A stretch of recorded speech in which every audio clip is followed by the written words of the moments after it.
Hey there. Today, we're going to dive into something really special. It's like a letter written to the person you're going to become, and it offers this radical new story about getting older, one that flips everything we've been taught to fear right on its head. Let's get into it. Right out of the gate, it hits you with this incredible declaration. This just immediately pushes back against that huge cultural fear we all have, the idea that aging means becoming a lesser version of ourselves. But this says, no, you're not fading away. Something totally different is happening. And that's really the core question here, isn't it? What if this entire narrative we have about decline, about losing things, about fighting a battle against time, what if it's just completely wrong? We're being invited to imagine a much more beautiful, much more empowering alternative. And the new metaphor it gives us? It's so powerful. Instead of decay, think about ripening, like fruit. We're not withering away. We're actually accumulating all the sun and the rain from our lives, becoming fuller and richer and more ourselves.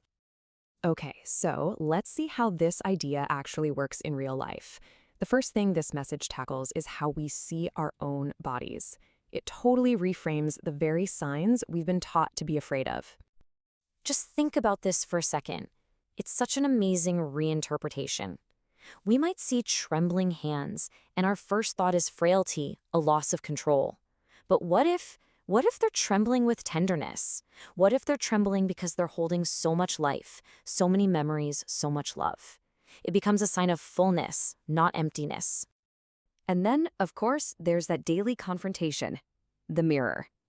For so many of us, as the years go by, the mirror becomes the source of anxiety.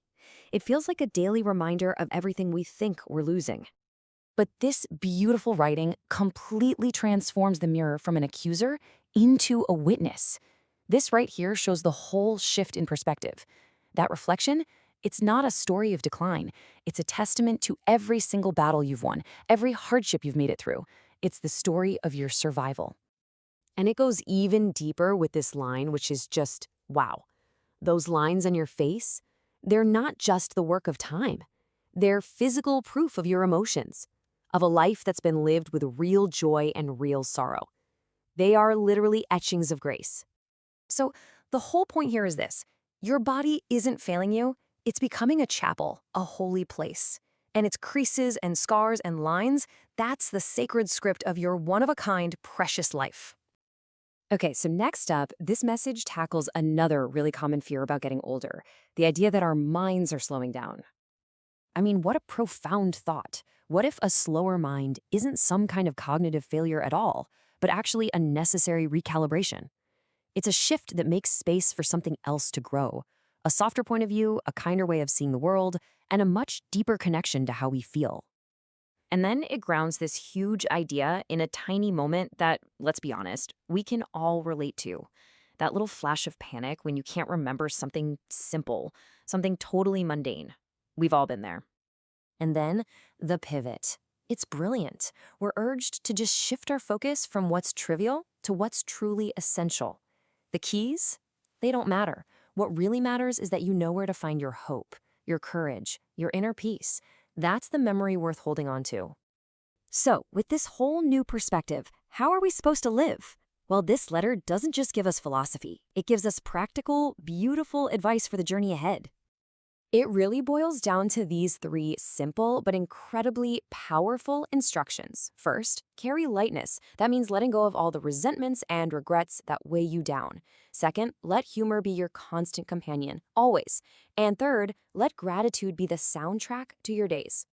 All of this, every single idea, it's all building up to one final, powerful message. This is the core idea that ties everything we've been talking about together. And there it is. That's the thesis of this entire beautiful message. Getting older isn't about the number of years passing. It's a process of integration. It's about becoming more fully and completely yourself. You're gathering up all the scattered pieces of your life and you're finally becoming whole. So, here's our new definition. Aging is the deepening of the soul. It's not some frantic race against the clock. It's a slow, gentle unfolding into a state of trust. Trust in life, trust in yourself, and trust in the whole journey. And really, in the end, this letter is suggesting that the whole journey is a spiritual one. It's a homecoming. It's about returning to that essential part of you that's been patiently waiting for you to find your way back all along. And that leaves us with this final thought to ponder. If you were to sit down right now and write a letter to the person you'll be in 20, 30, or 40 years, what story would you tell them? What wisdom would you hope they remember?